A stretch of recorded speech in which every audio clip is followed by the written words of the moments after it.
just gonna record with this and it might not even be doing anything. No, it's just for the effects. It's just for the effects, so we can have it. We have to give several disclaimers. Yeah, guys. Disclaimer number 1. We were watching Off Campus yesterday, hence why we're so gassed right now. Like, we're so tired. We were watching like Really softcore important. porn yesterday. Really It important. was really important though. We had to watch it. It's critical for humanity for us to watch it. It's education if you think about it. Yeah, and if they want to sponsor us, like, hey, our DMs are open. Right. I don't think we even have Instagram for business email in the info box. Our business email is so whack too. Oh my god, stop. But we need to get a new one. Yeah, for sure. I mean, okay, and the other disclaimer is, like, now that I'm looking at ourselves in the screen, like, this looks like we're doing a different type of video. Yeah, we are. Guess what's happening tonight? 2 girls crack. Get on the Patreon. Get on the Patreon. Oh my god, guys. Premium content. If you want that. If you want that. No OF though. But Fansly, yes. No. Kidding. Anyways, wow. We might, so that's the important disclaimers, because we might not be coherent, but, you know, that's where our best work Yeah, comes. that's where, you know, some of the best works of art have ever been written. Ernest Hemingway was like drunk in a boat most of the time, and he wrote some of the best pieces ever. He died very young, but it's okay. Yeah. You know? And sometimes you're up all night watching Off Campus. Yeah, and you stop for porn. Next Exactly. day. Oh my god, how do you feel? Do you feel creatively fulfilled right now? Well, it was fulfilling in a way. Oh man. But, I had a question for you. What? Like, now that we put one silly little episode out into the universe, is there anything you thought now that, like, in retrospect, after seeing it out? You know what? I thought it was really great because I feel like a lot of people are very indecisive about executing because they're like, oh, I want to have the right equipment. Oh, I want to have all this. And I'm just like, sometimes you just need like a mic and a light and a camera, and that's all you need. And I'm so happy that we just like pushed it out. Yeah. And Christine literally just like whipped it up together like so quickly. Pick I up have that no regrets. mic, put your hair in a messy bun and make that work. For real. How do you feel? Well, I can't help but think about like little quirks I do that are so freaking annoying. Like the way I would just like ramble on and on, like in like my run-on sentences were going crazy. Oh, but run-on sentences are really only like a thing when you write. Because in real life, people talk in run-on sentences. Right. You know? Yeah, you don't have to worry about it. It's fine. I also feel like I was like talking over you a little bit, but you know. I don't think you were. I honestly low-key just black out in front of the camera. Same. Do you do that? Oh, same. I'm not gonna remember this. No, I'm No not. worries. I don't know what's happening right now. Not at all. No worries. Oh my gosh. We got some stuff planned today, don't we? We do! Look at us go! I'm very type A, so typically I would do a little more planning than this, but you know, we're making this work. This is like a mixture of like a girls' weekend, but also because we're together, let's just bust out some episodes. We're gonna crank out the content. That's what friendships are all about, right? If you're not capitalizing off of it and making content, amen, sis. then like, what's the point? Like, why even have those friends in your life? No, you know if you can't cloud off of your friends, like what's the point of having them? Content farming is this essence of every valuable friendship.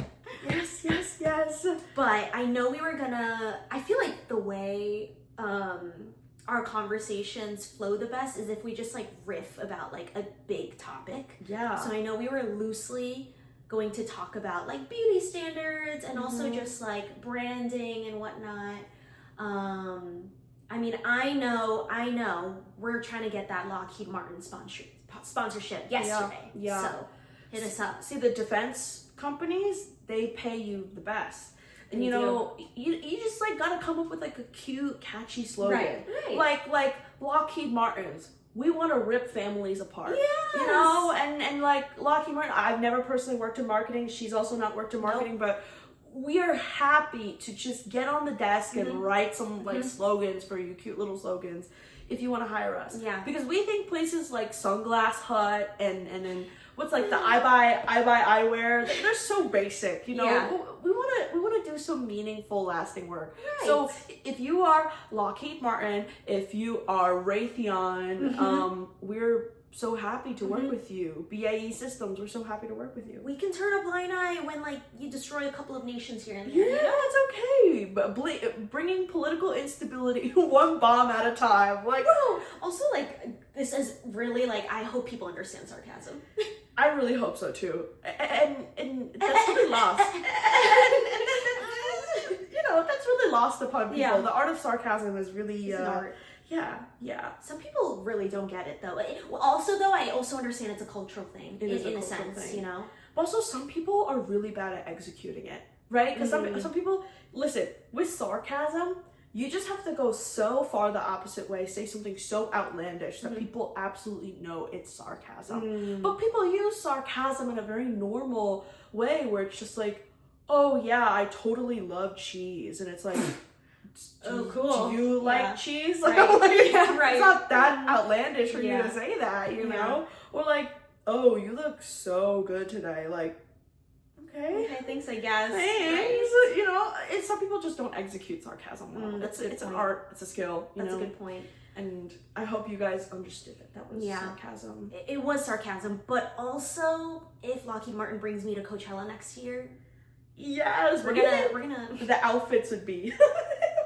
oh god, Oh, just like you know the fucking bullet casing. Yeah. Like, we're wearing like the Teflar, like Wilson costume, like Dang. like a gimp suit, and we have like little like branches and twigs in our hair to make us like blend into the surroundings. Okay. I'm already. You're cooking. I'm cooking. You're cooking. Okay, Lockheed Martin, if you see this, like, what the heck? It really is a little like I get it. It's like a job. Like I know that content creators like really very much so heavily rely on sponsorships, but it's like, do we take every single one? Because sometimes it feels like some people are taking every single thing they get. Some people take so much, and then you know what confuses me too is that when you get the people who are getting these types of brand deals and sponsorships, I'm like, you have a whole team. You are signed to a manager, and a lot of these big agencies like UTA and Gersh and CAA, they're creating divisions for like digital, right, which represents like all the people, like social media people. And I'm like, do you guys not walk through a plan? It's like, ooh, like, let me just take the first offer that walks through the door. Oh, I just found out that they had like, you know, they were like poisoning children in like Minnesota or something like that. You know what I mean? It's Let's like, think a little. let's research these people a little. I don't know. Some people say yes a little too quickly. Yeah. I think what I notice a lot through my job that makes me a little sad is how heavily things are marketed specifically to female identifying younger people. So I work with kids, and primarily the age group I'm mostly working with is like upper elementary. And I really do notice that like the girls feel this need to be buying these things that I'm like, this is so freaking ridiculous. Like, okay, let me tell you what they're into lately, okay? You know the freaking dumplings? Have you seen those? The dumplings? What dumplings? They come in this like, what do you call that? The steamer? You know when you buy dim sum? It's in that little... Okay, so who knows why they blew up? I've really been trying to pinpoint the root to this, but I don't know why. But it's basically a freaking squishy. Like it's in like a fake little. I don't know if you've seen people freaking out on unboxing them. But there's some that are rare, like the pink glittery dumpling. They're really into that right now. So the girls are buying them in bulk. They're gonna Five Below or wherever you get them and buying like 10. So they're buying those. And like, must I also add, in this economy, like the stuff we wanted, the trinkets we wanted as kid were like, it was like $6, right? Yeah. They're also into, I think it's called pink palm puff hoodies. Palm puff. Have you heard of those? They're just hoodies that are really overpriced that I don't understand. Are they like cute or unique in any way? No, it's like a little cute little pink hoodie with a palm tree logo on the back. But it's like the way they get roped into this, and like I'm sure because like all kids are on TikTok now too young. Like all of the influencers they're seeing are wearing these hoodies, and now they're like, well, mom, I have to buy this $40 hoodie. And it's like the way girls are socialized, we just like need stuff. It's first of all, it's way easier to buy stuff than when it was our age, where it's like, okay, your parents have to intentionally take you to Target or Walmart or Toys R Us or Kmart that existed Kmart. a long time ago. your parents had to deliberately drive you to those places, and then you'd have to like, this is where you really build your social skills. From a young age, you're like that baby boss where you're just like, all right, mom, I raise you. I raise you. Yeah. Like, you have to like negotiate downwards. It's just like, I want this new limited edition Barbie, and I want those walkie-talkies. Yeah. Okay, I raised you the walkie-talkies, and maybe Yeah. you buy me a stick of gum. Like, you have to do all those things. But nowadays, when kids want stuff, it's just like, Mom, I just added it to the Amazon cart. Can you check it out for me? Or like, Mom, can you just get this for TikTok shop on me? Yeah. Like, it's so easy to buy things now. So it's like, you know, it's just, it's crazy that it just makes you less mindful about when you buy things. Yeah. But with like kids too, it's sad because women are socialized from a younger age to have to want those things, you know? Like, people prey on us. People prey on us. They're just like, oh, look, It's scary. let's exploit your insecurities. Let's create these false insecurities about beauty, about wealth, about status, and let's make sure that you have those things. Yeah. Like, who is buying the majority of luxury items? Is a man walking into like, most men are not the customers or the target customers of luxury goods. I mean, most men are buying it for their women, but like the majority of their customers are women, and you know, it's fucked. I don't know. And it's like sad to see that kids from a young age, it's already difficult to deprogram that as an adult, but imagine having exposure to that so young. Yeah, I mean, like, and you see the dichotomy, like, the male presenting students, they just be like farting and wanting to play sports. For and, like, real. the most they'll want, because like all kids have it now, is like their own iPhone, which is like, that's For its own real. problem in of itself.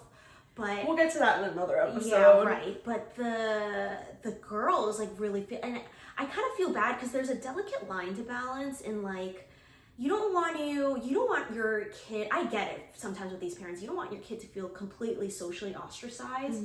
So it's hard to tell your kid like, no, you can't have an iPhone while like everybody in the rest of your class has one and they're all in a group chat together, right? But like, you know, like I'll have a girl be like, I have to check my mascara in the mirror, and she's like 10. I'm like, you look great, hun. Like, don't worry. Like, I was not concerned. Like, at their age, I was in my limited 2 graphic tees. For real. It's like a little ice cream, like with a speech bubble. And like, I had my hair in an atrocious low pony that entire year. It's a permanent dent in my hair from that low pony. So dripless. Yeah. Back in middle school and elementary school, I swear to God, some parents just walk into the closet blindfold. They're like, all right, you're wearing this, you're wearing this. That's why it's like so sad too, because it's like, you know, like there's such, I feel like we had like good boundaries with it, so that like the content we would mostly engage with, well, I was on Tumblr too early, so maybe not that, but like we had enough kids content. But like when you look at what like younger girls are looking at now, they're like watching what we're watching. They are. There's no tween content anymore. Like we used to have things like we had Disney Channel, we still have Disney Channel, but it's like, what are shows that tweens can watch? I could really only count out a couple. And like how many of them ultimately have a good message, or like how many of them are leading kids through the issues of today? Not a lot. I mean, there's Bluey, but like Bluey is for really young kids. It's not really for like Excuse tweens. me, as an adult. No, I'm kidding. And for it's like Bluey and My Little Pony. It's like the target audience is like, oh, 5 to 6 year old girls and 30-year-old men. Literally. But it's like sad. I think. Yeah, I think girls are not given a space to be girls, and that is what makes like I think the development into womanhood much more challenging. Yeah, I think it feels like a long time ago you're given more of a transition where it's kind of like swimming lessons where you are learning to hold your breath underwater. You're learning to float on your back, then you're learning to like add in some like arm strokes and everything. But now it feels like young girls especially are being kind of thrown into the deep end, and they're just like, all right, you figure out your womanhood and your girlhood and your identity right now by yourself. And then, you know, who on earth is equipped to do that? Damn, I mean, it's tough enough, so I can't even imagine what it's like now. It is. Like, if I had to, on top of everything else, if I had to like care about looking good back then, it's so sad. I know, it's so sad that girls these days feel the pressure to have to look that. I'm like, you should not have to worry about that until after college, maybe. Yeah. Because even in college, I look like trash. I don't give a shit. Yeah, no, same. And they're like, my 11-step skincare routine. I'm like, honey, you need sunscreen and you're good. You just need sunscreen and you need a little bit of water to slick back your ponytail. Yeah, that's it. That's all. Oh, that's so sad to hear though. That the students are like that. Yeah, and it's an interesting age group to watch and kind of witness that. Yeah.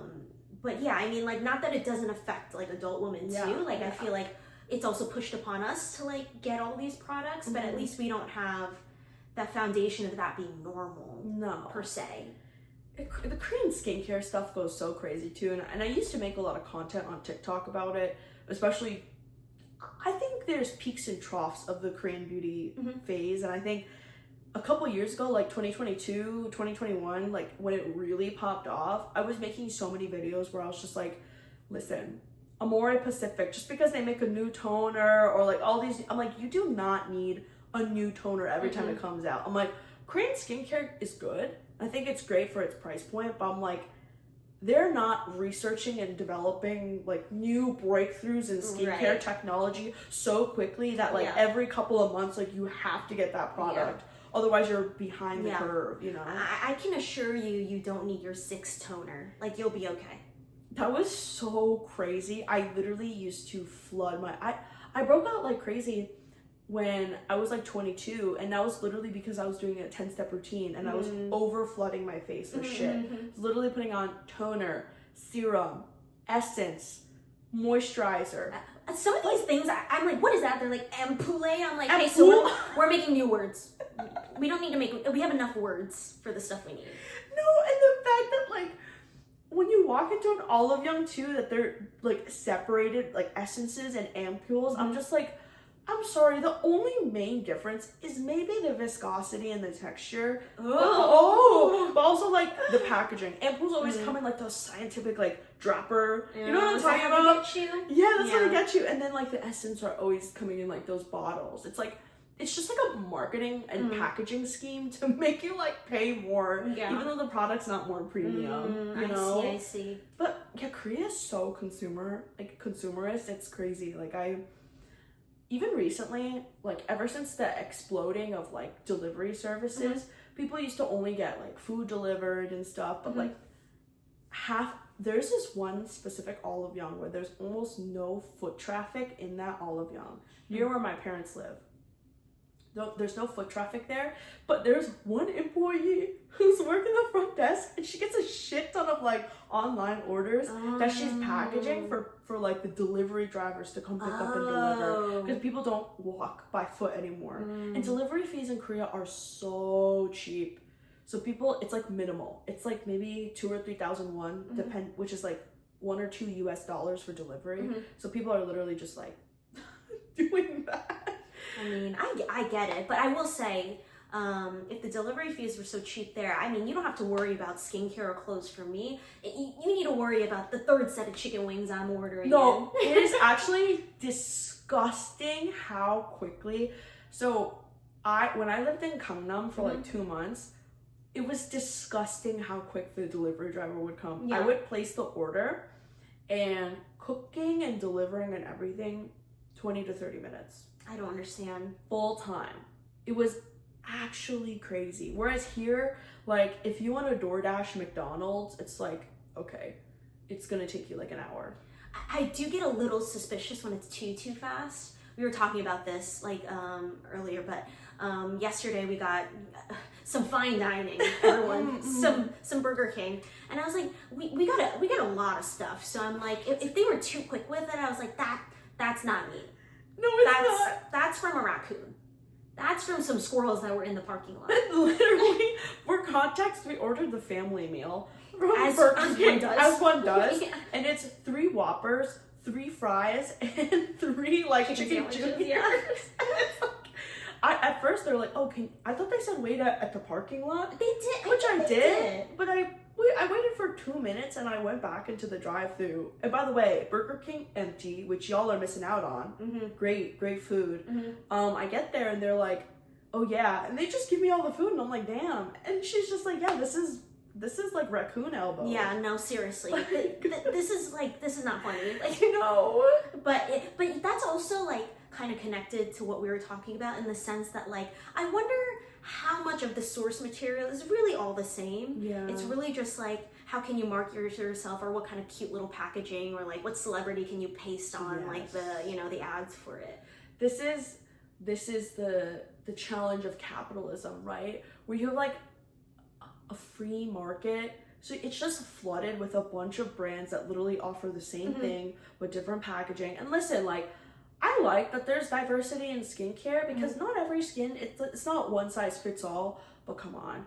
Do you really need, like, I think in America alone, there has to be at least 2,000, 3,000 or like tens of thousands of independent skin beauty brands. Like, do you need all that? No, and that's why, honestly, the TikTok shop ads are really starting to piss me off a little bit. I'm like, I'm here to either hee or like cry along to a video, but it's like every 4 scrolls, it's like, have you heard about the new TikTok shop vacuum cleaner that you need? I'm like, no, I haven't. The Homeka vacuum shows up all the time for me, and I know it's a shitty vacuum. I know it'll probably work for like 2 or 3 vacuums, and it'll fuck up. It'll just break. Yeah. That the Homeka vacuum, I get the ones all the time for this like gum brand that remineralizes your teeth. Ooh, wait, this is funny. This is a funny topic. Which like, one? what TikTok shop ads have we seen? What are you targeted? Well, okay, here's my issue is that like I'm really like clumsy, so like God forbid I click on one of these ads by accident, because then I'm gonna get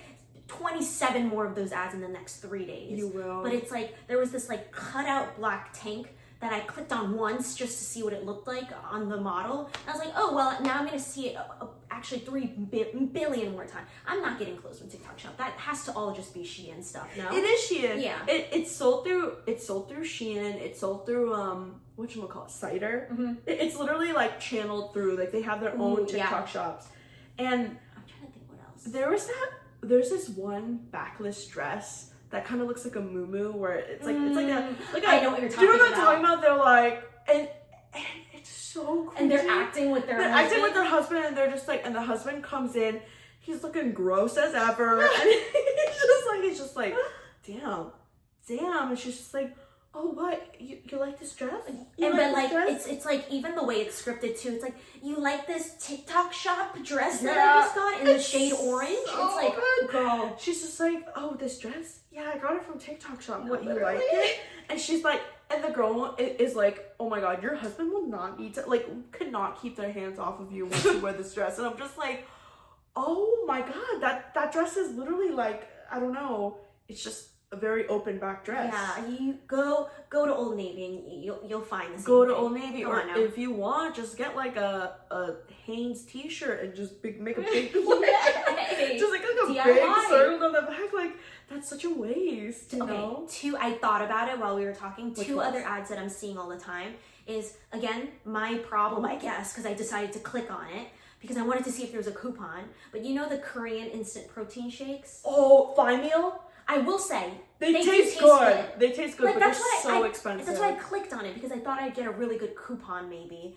And now every other video, it's like them suckling on the cookies and cream, like, protein like, shake. oh my god, this is so good. This is so like crunchy Ooh, protein. they're acting like they bits. tried it for the first time. Shut the fuck up. That one I'm getting a lot, but it's because I clicked on it. And then the other one, I don't know, this is not, I guess it's not TikTok shop, but like I keep getting these fucking, you know, the undisclosed ads? Like I keep getting ones about like finding out that your boyfriend is cheating on you using this app. And then like I fall for it like 10 seconds because sometimes the acting's kind of okay. And it's like the woman going up to the guy and like telling it off, and I'm like, you go girl, like I'm really rooting for her. And then they fucking show the screenshot with that app, and I'm like, see, now you pissed me off, because I was really like, I was worried about I you. didn't know. I was really like falling deep into your No, story. I was like about to go in your profile and make sure you're okay. And then you see they made 7 other identical videos using that, and it's like, okay, so this is not real. This is staged. They did that for this like AI guy, this guy who has this like AI startup. So it's like a bunch of like really beautiful Asian women who are just like, it's just like, why would you use ChatGPT when you could talk to me? And then like it's just them leading them to like a different AI application, like really cringy shit like that. I'm like, okay, low key, they really understand their target audience. I guess so. Also, this is so funny to me because this might not be doing a damn No, thing. it could totally be busted right now. It might not be doing a damn thing. 100%. But we're gonna put it here just for the spirit of it's it. performative. Yeah. It's so performative. But yeah, the TikTok shop is crazy. It's too much. It's like so I much. kind of wish I could I wish I could turn the feature off, but they would never do that in a million years. No, they would never, because some people make so much money from commission from TikTok shop, and why it and it's again because women fall for these things, well, consumerist traps, because they're. Do you see how we just talked about how aggressively they target us? You click on it once, and it's like this endless loop where you can't escape it. Like, this is how aggressively women are marketed towards, you know? I have very mixed feelings when I see female influencers doing a bunch of TikTok shop ads.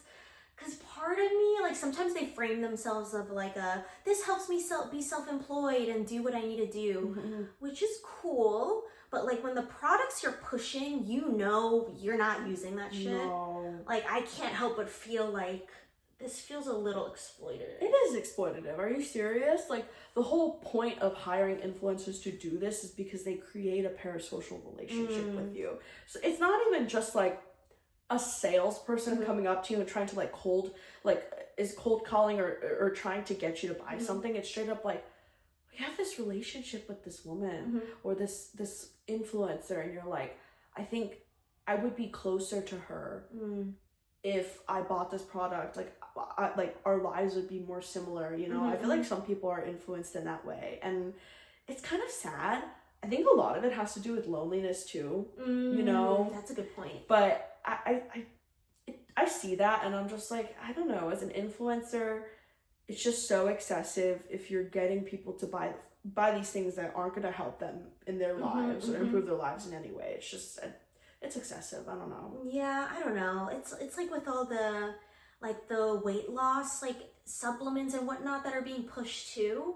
I'm like, this is not casual shit you can make like a little silly TikTok about. Like, also the weight loss supplements, never ever buy Korean weight loss supplements. Oh my God. I don't know much about them. No, they're not. They just make you shit like crazy. Ooh, now we're talking. Now I'm like, ooh, shit in my pants. I have this one friend, and you guys this never leaves, and like maybe she'll watch this and she'll be like, why the fuck did you tell people my story? What are names? She ate one of those. What's really popular is that in Korea they have those like jelly sticks that are like for weight loss, you know. She ate one of those, and it just makes you shit like crazy. And for her, she was just wearing this skirt with like a thong or like no underwear, and literally just a shit came out of her butt. On the ground. Oh. And like in the lobby of her like apartment and it just fell on the ground, and she was like, what the fuck? And she physically shit on the ground. It's never that serious. It's never that serious. Oh my God. It might just be like a one-off thing, but I do hear that like a lot of Korean dieting stuff is literally just like laxatives. I have another similar story that's like kind of funny, kind of sad, but like, so I went like on a field trip. Okay, let me be really careful to not give too much information. Somebody who's watching this is gonna instantly know what she's talking about. If I lose my job tomorrow, I'll be doing those TikTok shop ads, just so you know, and For we're not real? gonna comment about it. For real.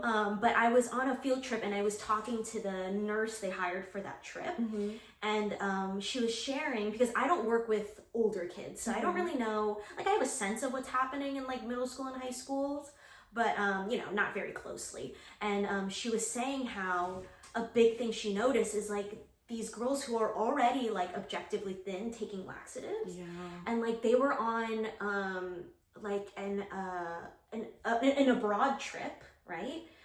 Like, they were literally in a coach bus on the way to like a concentration camp, and like, okay, first of all, the way there, their stomachs sound like you put some keys in a laundry machine. But first of all, and second of all, they were like about to shit their pants the whole time they're at this concentration camp, because these already thin high school girls think they need to take laxatives. No way. And it's like so depressing. Actually cut, because actually I was gonna give a story that's actually a little too specific. That might actually reveal. Instantly gonna know who you're talking about. And you know what? Look at that. power. I just censored myself. Wow. I'm capable of hard things. Oh my god, you're just like the US government, dude. Yeah. You just censored yourself. Oh my god, I feel like a really Tumblr pic is if you just see this chart, it's like colored lips like doing this. Anyway, sorry. We just be saying shit. The X-Lax thing is so X-Lax, Docolax, whatever, like using laxatives to lose weight is so crazy. It's like when so foul. It's like when wrestlers like try to move down like a weight class. Oh my god. They just like make themselves shit and lose. Well, Docolax, it doesn't actually make you lose weight. You just lose water weight. You know, because that's why like when you're constipated and you use like laxatives or like, you know, psyllium like husk, which is like the fiber powder that a lot of people use, you need to drink a lot of water. Otherwise, it's not going to work. You know? Okay. Yeah, the water in your system helps Flush move it your through. stool. Yeah. So like, yeah, it just makes you like less, it just makes you look less bloated and you lose like, I don't know, poop fat, poop weight. You're not like actually losing weight though. Me when I lose the poop weight. Oh, you look skinny today. Oh, thanks. It's the poop weight. I just lost the poop weight for the day. I'm still waiting for all the pee weight to come out, but you know. Man, I'm like there's like, but that's just so sad to me. It is sad. Where it's like you're 15. Like you don't need laxatives unless you're that backed up. That's true. And if you are that backed up, like, damn girl, just have more fiber in your diet. Right. We're on a fiber mission over here. We are, dude. Rising colorectal cancer rates is not great. Yeah. Also, I just like want to shit without like grimacing, you know, like that is nice. You know, you shouldn't have to do that when you shit. Wait, hold on. Let's reel it back because why are we talking about poop and piss? We're talking about poop and piss. We're talking about consumerism. Welcome to the pod, guys. We're just gonna talk about poop and piss today. Literally, no, we're just talking a lot about consumerism, women are heavily marketed. Yes, now I remember. I'm coming back. The need to be I'm skinny, you know, and GLP-1 ads are becoming crazy too. I'm just like, are we not scared? Like, we don't have enough like longitudinal studies to know if this is like okay for our bodies. Listen, it's good for its intended purpose, for sure. Which if you have high A1C levels, you're diabetic, take GLP-1s. By all means, it really does help lower A1C levels. There's people who will fucking abuse it to be skinny. And they make it less accessible for the people who need it. Exactly. And GLP-1s are expensive, and when there's a shortage, obviously the price is going to be hiked too. So it's like, you know, I literally saw a commercial with Serena Williams, like as the Roe spokesperson. And I'm like, this woman at maximum has like 15% body fat. She's a pro ex-athlete. I was so sad. I saw those ads plastered around, I think it was Times Square Station or something. Yeah. And I like had to look it up. I couldn't believe my eyes. I was like, first of all, it was a little disappointing, can't lie, because personally I am a fan of hers. Yeah. And I'm like, her needing this, she's pure muscle. She's pure muscle. She's a unit. She's a fucking unit. Yeah, well, which is why she destroys everyone on the courts. But it's like, that's the last person you would think needs that. But I don't know. I mean, like, looking at, there's some interesting theories, like, and I can't put my finger on which one feels the most right to me, but like, why everyone is so scarily skinny in Hollywood right now. I don't know. It's a lot. Well, first of all, if you work in the entertainment industry, you know that there is a contraction. A lot of streamers, there was a huge golden time to be like an actor. I would say it just ebbs and flows, there's peaks and troughs, but I think pre-pandemic, like in the 2010s when streamers were just starting and they needed to start filling up their libraries with shows, everything was being greenlit. A shit ton of shows were being made. It was like a golden era. Then the pandemic happened. Then, you know, a lot of streamers started centralizing and started, you know, consolidating into like a couple. Now, what we had, like a shit ton of streamers, we had a bunch before, it's all consolidated into Paramount, consolidated into Netflix, Disney. You know, Disney owns Hulu now. It's just all under like basically these three parent companies. And, you know, soon HBO is probably going to go under Paramount. You know, that whole deal as well, so that it's less work for people. And when there's a scarcity of work, with female actors especially feel the pressure in order to maintain financial security to stay skinny, you know, in order to ensure that they keep working. And I think that this whole skinniness comes from a huge fear. A fear that they won't be able to pay their like $1 million mortgages on their Beverly Hills homes, which is like, aw, yeah. It's like so sad. But it's like it's indicative of a bigger thing where it's like, you know, it's about control. It's about control, has so much to do with politics, with financial instability. I think women tend to get really thin during eras of financial instability as well, or recessions. Yeah. I also think like several theories are there's probably truth to several theories at once. You know what I mean? Another thing that's on my mind is that like it kind of feels like one of those things where peak beauty is supposed to be inaccessible. Yeah. So it feels very like what image I'm seeing in my head is like Hunger Games capital vibes. Absolutely. You know, like it's starting to feel a little freaking ridiculous right now. Like they're all pumped up with stuff with like it feels like a costume. And it feels like that's the inaccessible thing right now. Like just like how it was a phase. I mean, obviously some women are naturally built like this, but it was a phase to like have a BBL and like blah, blah, blah, do all these procedures that are pricey. That's why it ebbs and flows though. Is that I think naturally we all will also go back to an era of where, you know, people prefer curvy women or like to see curvy women, you know, it ebbs and flows. It happens because, you know, something becomes too popular and it becomes too mainstream and too accessible. And companies need to, you know, go back into the other direction in order to create that scarcity mindset that, you know, that you want to be a part of this elite, you want to hold power, you want to hold influence, so you need to go back to what's less accessible. It's always just going back and forth, up and down, you know, but it's just alarming now because I saw Demi Moore and that's what I saw. I'm like, and again, don't get me wrong, like I'm sure some people like at base look like that, but like because we've seen some of these people what they've looked like in prior years, I'm like, hey, what happened? And I find it like the audacity for reporters to be like, oh, look at Demi Moore, she looks so like muscular. I'm like, she is not muscular. I'm like, that is just pure skin stretched over bone. Muscular like, in terms of like anatomy, but like not muscular in terms I'm like, I don't know. That's not like it just seems like a very frail woman. And I hate that because, you know, traditionally she's always been a thin woman, really has. But like traditionally she's always been very muscular and like, you know, strong. I think that was a big image for her.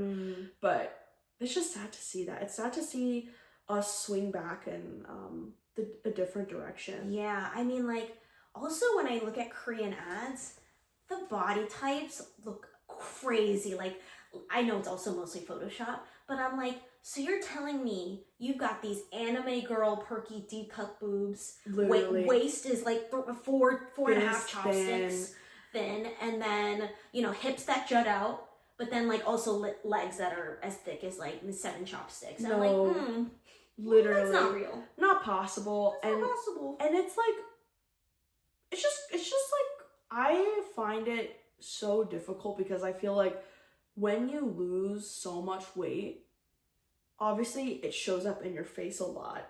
So like women naturally, if you get really skinny, you lose so much volume in your face. So it's like, how are you going to get that volume back? You got to get a bunch of filler. Or maybe if you have the money, you can get fat transfusions to your face, but it's like, it's difficult and it's never the same as like what your face used to be. So I feel like you fall into this very like aggressive trap of like constantly staying skinny, but then on top of that, you have to have more cosmetic work done to maintain, you know, an appearance of youthfulness. So it's like, it's just expensive, man. Also, Korean people, I don't know what it is. Maybe you know because you spend more time there, but like they're so particular too, where it's like, hey, like until Koreans started saying this stuff, I've never thought about the freaking angle of my collarbones or my head size. Your philtrum distance. It's like, oh, you know, your philtrum distance is long, so you look like, you know. Wait, sorry, keep going. I don't want to interrupt. I'm trying to transition my body so I feel more comfortable. But it's like, oh, your philtrum distance is so long, so you look like more masculine than feminine. I'm like, what the fuck? Like, your ankle to calf ratio, and I'm like, let's be normal. Like, it's starting to feel very clavicular. You know when you just like analyzes somebody's face? So clavicular. It's just like, like, and I feel like clavicular should live in Korea, because I feel like he'll just go there and be like, "Mog, subhuman." Yeah. Mog. Wait, you know what really clicked for me recently? Yeah. I saw a comment that was like, it feels like he might have said that, I could be wrong, I shouldn't say that, I don't know if he's on the spectrum, but someone was like, it feels like he's autistic and his special interest is analyzing face shapes and beauty. That's 100%. That's what it feels like. I think he's autistic. Yeah. Yeah, that's an autistic man. I mean, love and peace. He's, I don't know, apparently he was arrested. He was arrested, and then he got mocked by that federal that judge that was there. He walks in and it's so funny, because I think it's so intentional to have such a handsome judge. I was wondering, like, that felt like a that felt like moment. Such a stunt to me, Yeah. but okay, justice system, I'll let you do your thing. Yeah. But I think clavicular is, I don't know, he's an interesting kid to me. You know, people are having great discourse about him. I'm like, I can't, like, there's only so much I can engage with this without it feeling like not worth it to me. But I will say, one thing he does that's so freaking funny to me is when he, like, uses the word mog for everything. So it's like, he job mogged me, or he... Literally? Like, everything. Like the way, his use of the English language, like, I will say. When he was talking about, like, Epstein in his papers, he was just like, yeah, Epstein was just, like, island maxing when he was saying, like, he's just so ridiculous. Like, I can't with him. You know? But he's, I think clavicular should live in Korea. He would really love that lifestyle. You know, we were talking about, like, Korean beauty standards and whatnot, but I used to be such a fan of arjangs. Do you know arjangs? Arjangs, like that old trend. Just like people who are popular in the internet for having pretty pictures. Yeah. But it's like I was such a fan. Like, I at one point even had like an Instagram account for like some of the ones I liked with like 12,000 followers. That's part of my lore. I need to find this. Is it deleted? I deleted it, which is like so sad, because this was before I realized you could make money off Instagram. So before I could get into all the ads and stuff, I deleted it out of 12,000 followers at that era where Instagram was static and not that means something. Yeah, but anyways, it's just interesting though, because like, but they were still very normal looking, and like there was a degree of relatability, and kind of what they were selling is more like their vibe, or like their makeup tips or whatever, but it was never product focused, No. or like lifestyle focused. No. It wasn't more of that. So I'm like, it makes me a little sad to see the relationship girls have with influencers now, because it's like that's why influencers get really popular. It's because you feel a personal connection with somebody. You know, you feel like you could be their friend in real life. I think that's how, I don't know, it's just sad. That's how people develop. Yeah. You know, there's so much loneliness involved in that too. You and Jake Paul, I know. Yeah, me and Jake Paul, I look up to that man so much. Yeah. It's every day, bro. It's every day, bro. With that Disney Channel flow. He's looking really scary lately. White guys, like, what I gotta say, like, you either go two different directions as a white man. You either just go like, you know, normal, chubby, beer belly, you know, balding white guy look, or you just end up looking really scary. Yeah. You end up looking like Christian Bale from the mechanic something. Basically, it's this movie that Christian Bale was in, and he's a method actor. He lost I've seen pictures from that. He lost a shit ton of weight to be in that movie. It's about this guy who like works at a factory, and like he has really bad insomnia, and he starts like losing weight and hallucinating and stuff like that. White guys just end up kind of looking like that. They either look really scary, like they could be a Bond villain, a James Bond villain, or you know, or they just look like, you know, normal guy. Yeah. Like, normal guy. Asian guy. But I feel like that's the only two pathways for. Yeah, let's go normal. And people are looking and that's what I mean by Hunger Games capital vibes. It's like, we're just not looking normal anymore, guys.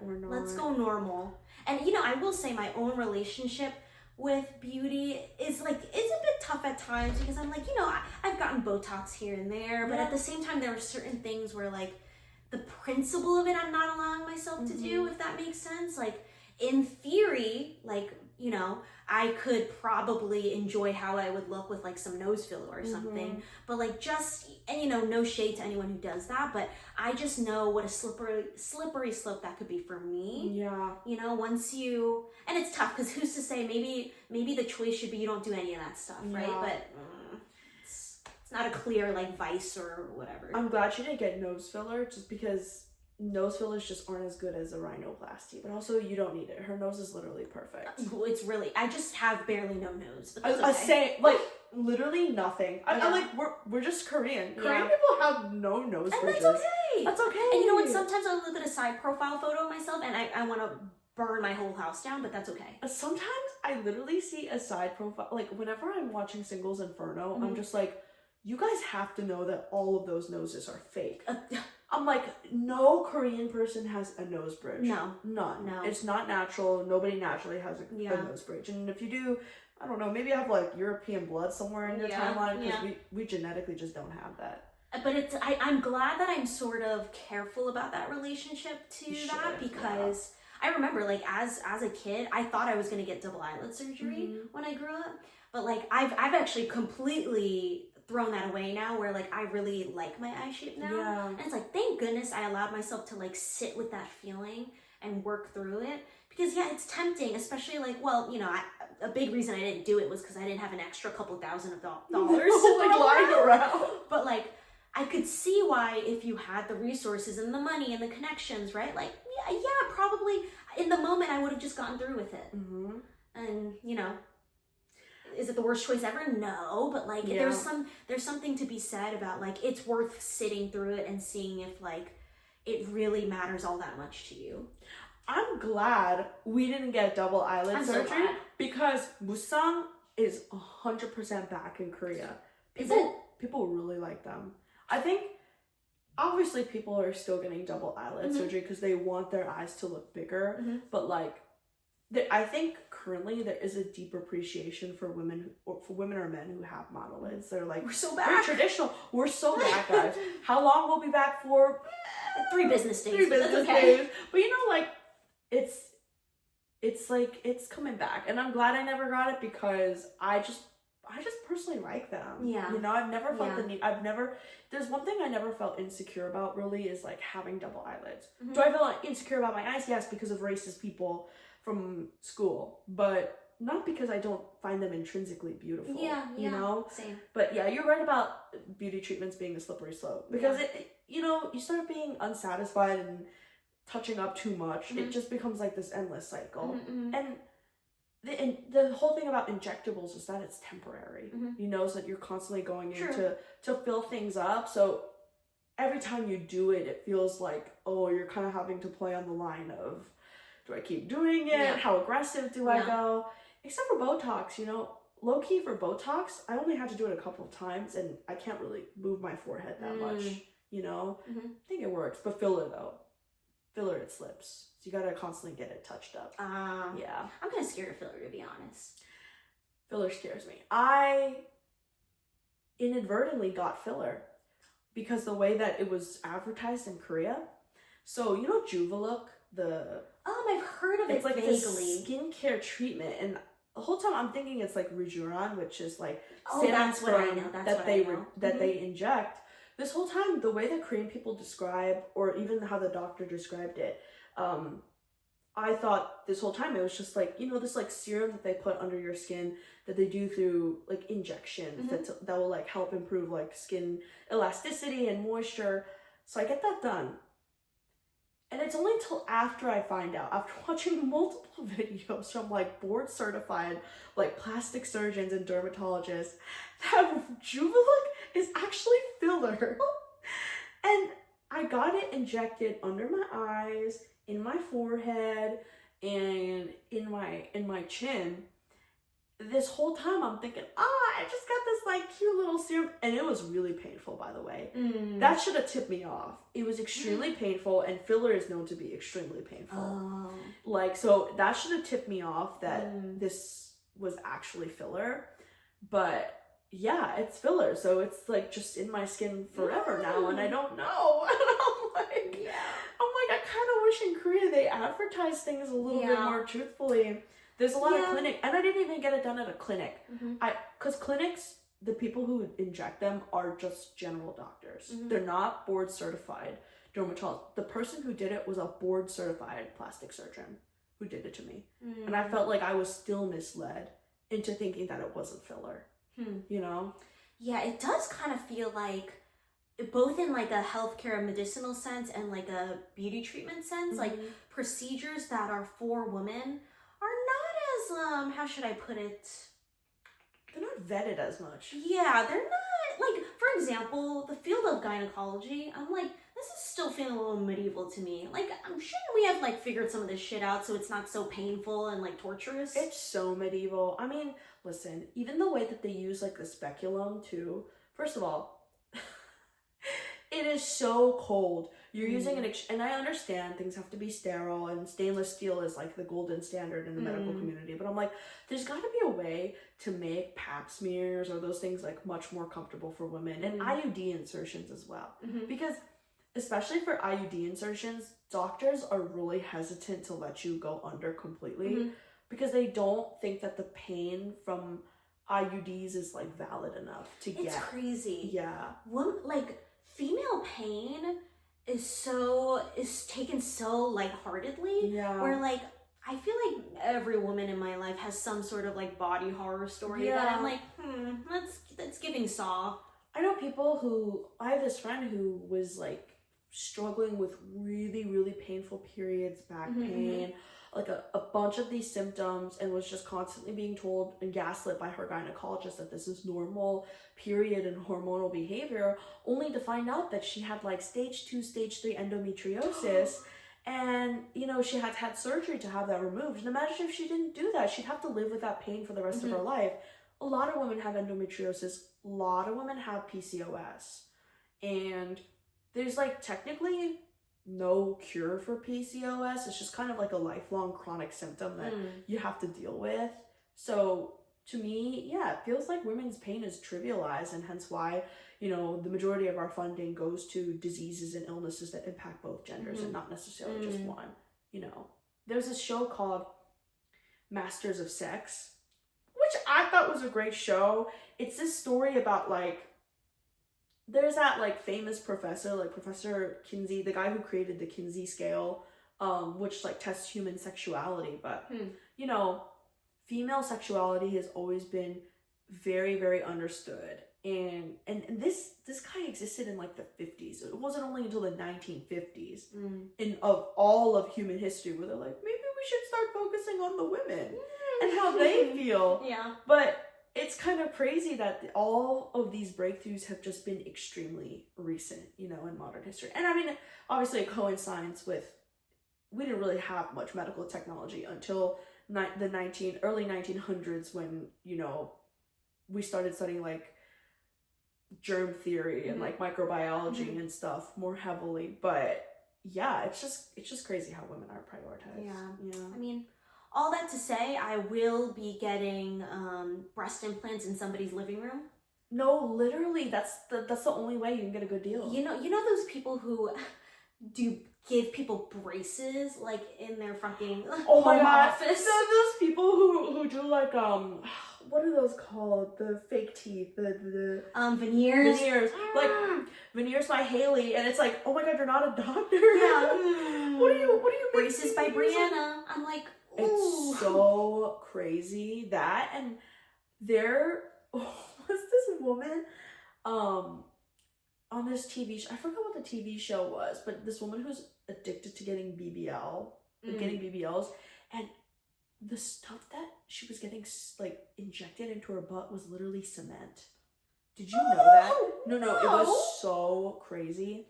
And BBLs are so dangerous, by the way. They really are dangerous. Like, you inject fat into one vein or like one vessel, embolism, you're dead. Shaking. You're dead within minutes. Like, it's such a dangerous procedure. No, but yeah, it was really tough. Also, addicted to BBLs, plural? Addicted to getting a BBL. Okay. Like, just addicted to having like a huge butt, you know? No, like, that's just crazy. And you watch those things and you're just like, oh my god, these women are like crazy. And I'm just like, it's not that uncommon. Yeah. Like, women I'm actually so shocked at how many women get BBLs actually and how dangerous they are. People who, models you see online who are like really skinny and have like a relatively tiny tush. BBL. It's very subtle, but a lot of people have it. A lot of Instagram models have it. It's kind of crazy. But me with the subtle BBL. Subtle? No, hers is all natural, baby. Yeah, I worked on that. She worked on that. I worked on that. Yeah, I was just born with mine, guys. Sorry. Yeah. This is all natural. All natural, but it's sad. It's sad. Man, the cement in the ass is crazy. The cement was crazy, but it's a real story. It's a woman who's addicted to getting back alley BBLs. Scary. It was crazy. I don't know. I'm just not compelled enough to put myself in danger like that. No, it's not. I'm not a big risk taker. I can't lie. No, and I won't lie. Already, needles are so painful. Yeah, especially in your face. Botox actually felt like nothing to me. It was not painful. Same. I've only gotten masseter Botox, but it's like you feel it going in, but it's not bad. It's not bad at all. Filler is really painful though. When I was getting Juvelook done, it was the worst pain I've ever felt in my life because the needle has to go pretty deep in your face. Yeah, and it got close. I got it under my eyes too. And the thing is like there was that girl on TikTok who went partially blind, didn't she? That was Juvelook. Oh, there we go. I don't know if I can say this because it might be libel, but I low-key think that she went to the same clinic that I went to. But I don't know, and I won't say anything because Korean people are extremely litigious about that. So and we don't have that kind of lawsuit money. So no, we don't. I mean, Lockheed Martin hit us up because we'll need help. Because Korean libel laws are crazy. Where like even if something comes out about you that's true, it's still considered libel because they couldn't control the narrative. Interesting. Yeah. Whereas America, it's different, but we don't have great libel laws here as well. But in Korea, it's really scary. Wait, the salmon sperm thing though, would you recommend that? No. Oh. Personally, because it's really, really expensive. And they always say, oh, you have to do it like so many times over and over again for you to like see a difference. And no, I personally don't think so. Like, a lot of the people who are getting these procedures done, and if you have the money to get Rejuveron like every couple months, like the way that they want you to, you're probably already doing a bunch of other stuff. And the status of your skin is because of a combination of all those treatments. But Rejuveron alone is not worth it. Also, when people go to Korea, you have such a short period of time to get all that stuff done. When in reality is, if you want to see like long-lasting results, you gotta be there for like months. And nobody can take off months at a time to get all that shit done, you know? I don't know. I feel like luckily I'm pretty lazy and I'm like, I think I'm just gonna try to be satisfied with what I've got going on and do some of the casual stuff. No, seriously, you'd be surprised how much like sunscreen just goes a long way. Yeah. I mean, we've also got those Asian genes working for us. 100%. But I will say though, Asian people, it's like, wow, like your 50s, you look really good. Your 60s, okay. But when Asian people hit a certain suddenly they look like a woodland creature. Literally, suddenly you just look so fucking old. But you know, at that point, I think I'll just embrace that. You know, I'm in that era now. No offense, but like at 70, I would be so sad and upset at the quality of my life if I'm still obsessed with looking beautiful and staying beautiful. So true. At that point, I just, even when I'm in my 60s, I just want to let things go. Just be like, okay, this is my face, this is my body, whatever. Yeah. Yeah. Yeah, I mean, like, I'm in the end times, so who cares anymore? No, who gives a shit? Yeah. No. Also, like, are we reaching the end times at this rate? They always say that. The Bible always says there's end times, you know? Yeah. You know, but... I don't know. The state of our planet, though, I will say, it sometimes does feel like we've got a good 5 years left, and that's looking a little... The global warming does freak me out, but, you know... Nuclear warfare as well. Nuclear warfare, yeah. Threat of nuclear warfare. Yeah. But on a lighter note... Beauty standards, am I right? I know. So, we all struggle with it. It's tough, guys. As it's difficult because you just turn on your screen and it's there. Yeah. It's just difficult to escape it. You can't escape it. That's very true. Yeah. Sometimes, like, I do find theoretically find the idea of like just living off the grid in my like tiny house like kind of cute. And then I realized I can't do any of that stuff. I'm living like, off the grid. I only order DoorDash once in a day. my shitty ass plumbing like stops working, and I'm like, that's it. Bringing me back to the city. That's it. Yeah, I can't. That's it. No. Yeah, you're so right. You just can't avoid it. You can't. Yeah. As long as you. I don't know a single person that can live without consuming any media. Also because of how socially unacceptable it is. Like, True. When you're at work and you're developing relationships with other people, you constantly have to have a knowledge of political, like topical events or cultural events. Otherwise, you can't do small talk. You can't create bonds with people. It's difficult. Yeah. You know? I know a kid who's very sheltered, and like, it's cute in a way. She's very outdoorsy. She likes animals, but she's like scared of movies. And when you say like, oh, scared of what kind of movies? Like, no. She won't watch a movie. Like everything? No movies. No, like barely any technology use at home, which is like, it's like cool to an extent, but then it's like, but think about this kid in like high school, right? It's like, does that mean like you pander to all your peers? No. Does it mean like you should be bullied for living differently? No. But like, come on, we all know what's gonna happen. I've never met somebody like that. Yeah, maybe it's the very digital. interesting. I think if you grew up like right when TV was introduced, like the 60s, 70s, 80s, bunch of hippies who are like, I don't want my kids to watch TV. They turn you into vegetables, you know? Didn't anybody from my generation who was kind of like that? Like, it's just kind of unavoidable. You had to have a TV at home. You had to have a computer, you know? It's so the fact that she lives like that, she must have grown up in a commune or something. I don't know. It's a parenting thing, a choice that probably, it's just very interesting to me. But it's True. like, you know, I'm not saying put her in front of a screen and like watch shows all day long. I'm just saying like, I think she might cry if I turned on Inside Out. You need to do that. You know, like Get Out, where he's like, he's like bolted down to the chair, Distracted. and they make him watch that, and we're just like, okay, well, you can do that with. Yeah, like you've got to like know how to watch a movie. Get Like, Out. what happens when they're like, so your assignment is to watch Of Mice and Men? Like, oh no, I just ended up reading John Steinbeck, the John Steinbeck novel instead. Yeah. Which, it was so interesting that book is so emphasized to read in high school. Which one? Of Mice and Men. Oh. You know what I mean? Yeah. Certain books, I'm like, okay, To Kill a Mockingbird, totally understand. Yeah, I would love to read that. But certain books, I'm just like, okay, there's Catcher in the Rye. Catcher in the Rye. I'm so sorry. I don't care how much you explain it to me. Ass book, unlikable protagonist. He's so unlikable, and I'm the whole entire time I'm just like, what is the point of this book? What is like? And I don't. He's just complaining all day. He's bitching all the time. I'm like, I don't know, man. Your life's not even that bad. Yeah, like I don't know.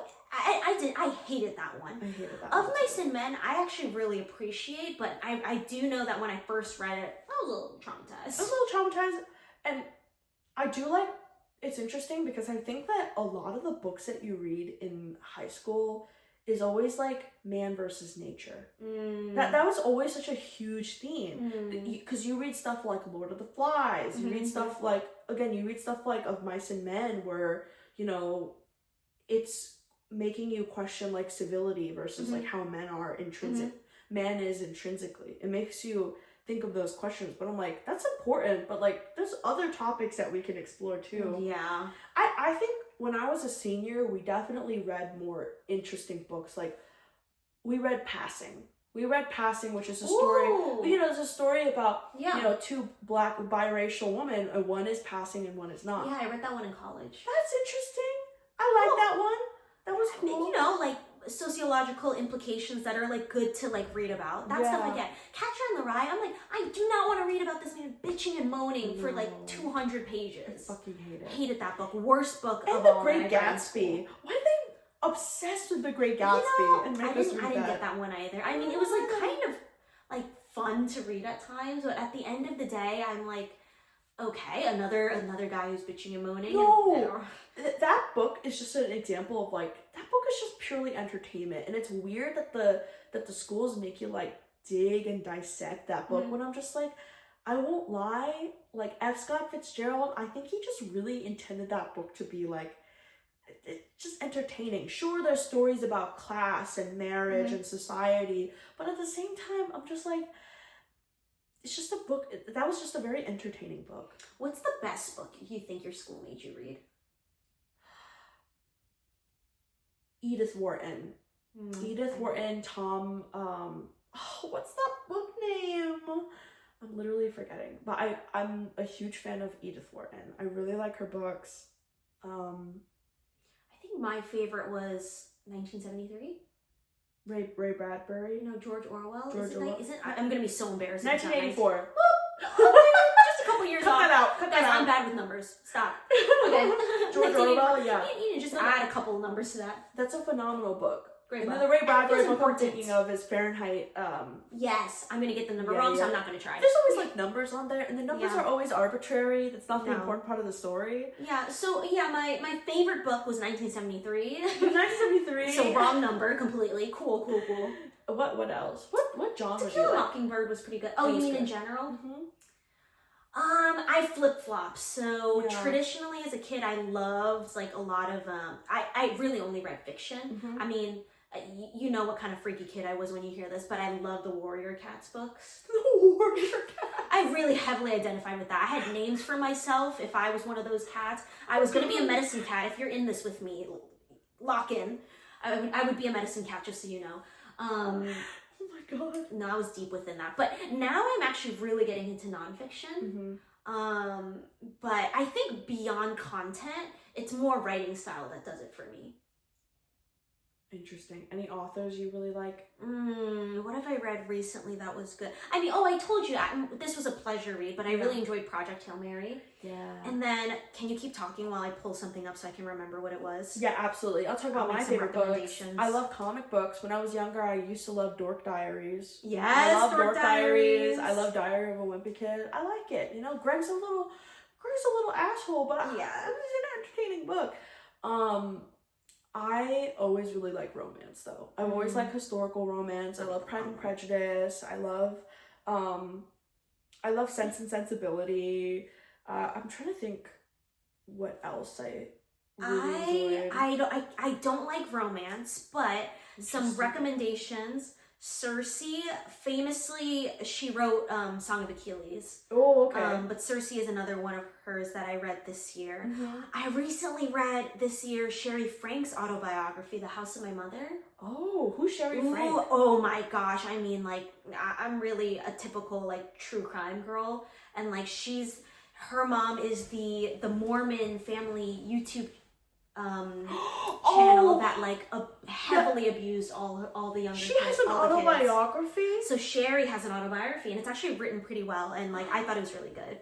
That's all that I can think of right now that I really liked. I do like people's autobiographies. Me too. I think Jeanette McCurdy's was really good. Jeanette McCurdy's was really good. I saw snippets of Lena Dunham's and I enjoyed it.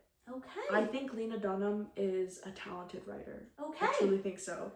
I mean, Do you have any opinions about her? I've seen some interesting things. She's another one where I'm like, this feels so, like, unrelated to me that I Yeah. can't care. But, like, because I know people, like, was it Girls that a lot of people liked? I never watched anything with her in it. She said some stuff where I'm like, oh, you're a little wacky, wackadoodle, a little problematic. But, I don't know. I don't know her well She is enough. what she is. She's just a white woman. Yeah. She's a white woman, and sometimes white women can write well. She's good. She's a good writer. It's so interesting, like, white people sometimes are like, oh my god, you've never watched Girls? I'm like, first of all, a little bit, like, not my time. We just, like, kind of missed it, where it's like, I don't think we were old enough to watch. Yeah, also, It's 2012 to, like, 2016. 2012, we were, like, 14. My parents are not letting me watch an HBO show that young. For me, it was also, like, because I actually felt a huge disconnect when, like, hanging out with white people at times, because I think it was honestly largely for me that my parents were immigrants. Yeah. So I remember being as a kid being like, so why are the Beatles so important? Yeah. Like, I was like, I'm confused. Am I missing something here? Yeah. Like, who's Nirvana? Like, I see them on the Forever 21 shirts, but, like, what's a Nirvana? Why does Forever 21 have so many, like, AC/DC shirts? Literally. I'm like, who are But these it's like, people? like, not only is it not necessarily for our time, but also it's like sometimes it's one of those like intergenerational American trends that it's like, well, my parents don't care, so why should I? No. And Girls is one of those things where I feel like a lot of white millennial and white older Gen Z women look to that show as like, it was a huge moment for them culturally that personally people like us never experienced. So like, you know, there's like a gap there, you know, and that's why I struggle sometimes with like white friends, and I have white friends where it's like, we don't find the same things funny, and we just don't sync up sometimes. We don't find the same things funny, and it's sometimes difficult to relate or talk to them about family stuff because the way that our family functions and is structurally is just so different that totally it's just hard. I'd like never ask white people for advice ever. Totally. Yeah. Oh my God. Especially with family dynamics. It's just like, just cut them out. I'm like, no, I can't do that now. Yeah. And listen, I'm not saying that like Asian people, like you should cut people out that you think are toxic, but sometimes the things that are thrown at me, I'm just like, that's not an option, sweetie. Yeah. It's like, why don't you just go up to them, put your foot down, and communicate that boundary? I'm like, oh, so you want me to die? Yeah. You want my corpse to be shown on national TV. Oh, you want me to be on the news tomorrow? No, literally. No, I think I should pass. No. Yeah. Ooh, you know, we're always like, how are we going to do this? How are we going to talk for so long? And it's freaking over an hour right now. No, it's perfect. I think this is the thing, is that we can yap forever and ever. Oh, forever. No issue at all, but that was a good talk. Good talk, y'all. What did we talk about? I blacked out, so who knows? Yeah, literally. You're just gonna have to watch the whole video to know. Yeah. To see. That's it. That's all, folks. That's all, we don't have a sign off, so what do we do? No, we don't. We gotta do like the, okay, yeah. You know what I'm talking about? While like you're doing that, like, okay, you do the background noise, and then I mean, like, don't forget to smash that subscribe button. Hit that like. Make sure you check out the Patreon. Let's get out of here. It's over.